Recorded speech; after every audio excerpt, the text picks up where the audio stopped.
مرمى النادي الاهلي وقائد الفريق. خليني كمان يعني نروح ونتكلم عن المباراه الاخرى اللي هتكون في ذهاب نص نهائي البطوله، الوداد المغربي والترجي التونسي، وعشان كده بينضم لنا عبر الهاتف الصحفي المغربي يوسف القرشي. يا مساء الفل عليك.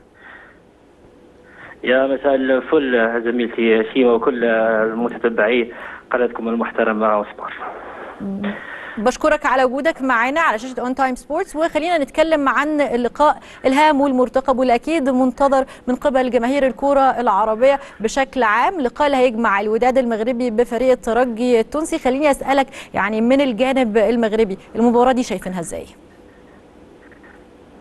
هي مباراة يعني أصفها زميلتي بنهاية قبل الأوان، على اعتبار أنه المقابلات أو المباريات التي تجمع بين الوداد والترجي دائما تعرف ندية كبيرة وتعرف صراع كروي بشكل كبير. الوداد يعرف قيمة خصمه، الترجي التونسي يعرف قيمة اللاعبين الذين يلعبون في الترجي التونسي، وبالتالي أعد العدة من أجل هذه المباراة لكي يحقق الفوز، خصوصا أننا تعود بنا الأذهان إلى مواجهة الفريقين عامي 2011 و2019 كانت النتيجة للترجي. هذه السنة الوداد يبحث أن تكون النتيجة لصالحه ويحقق الفوز أمام جماهيره، جماهير الوداد التي يعرفها الكل وتكون حاضرة بشكل قوي في مثل هذه المقابلات التي تكون ديربي مغاربي بشكل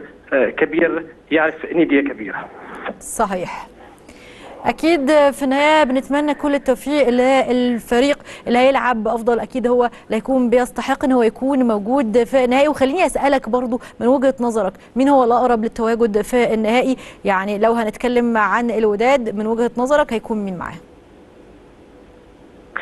هو صراحة يعني المقابلة، يعني لما تحدث عن المباريات التي تجمع الترجي الوداد الأهلي، فرق شمال إفريقيا هي متقاربة في في في في في, في الإمكانيات التي لديها، سواء المهاراتية لدى اللاعبين أو الإمكانيات التخطيطية لدى المدربين، وبالتالي صعب جدا التكهن من سيرتقي. أكيد كمغربي أريد أن يكون الوداد البيضاوي في المباراة المقبلة، ولما لا يواجه الاهلي المصري، وتعرفين قيمه المقابلات التي تجمع بين الفرق المغربيه والفرق المصريه. على مستوى الفرجه تكون الفرجه حاضره بشكل كبير، على المستوى التقني تكون عاليه وعاليه جدا، على المستوى التقني حتى تكتيكيا تكون قويه، تكون التحامات كرويه كبيره جدا. اعتقد انه الوداد لديه كل الحظوظ للمرور الى النهائي، وبالتالي انه اعتقد الوداد والاهلي مرشحين بشكل كبير جدا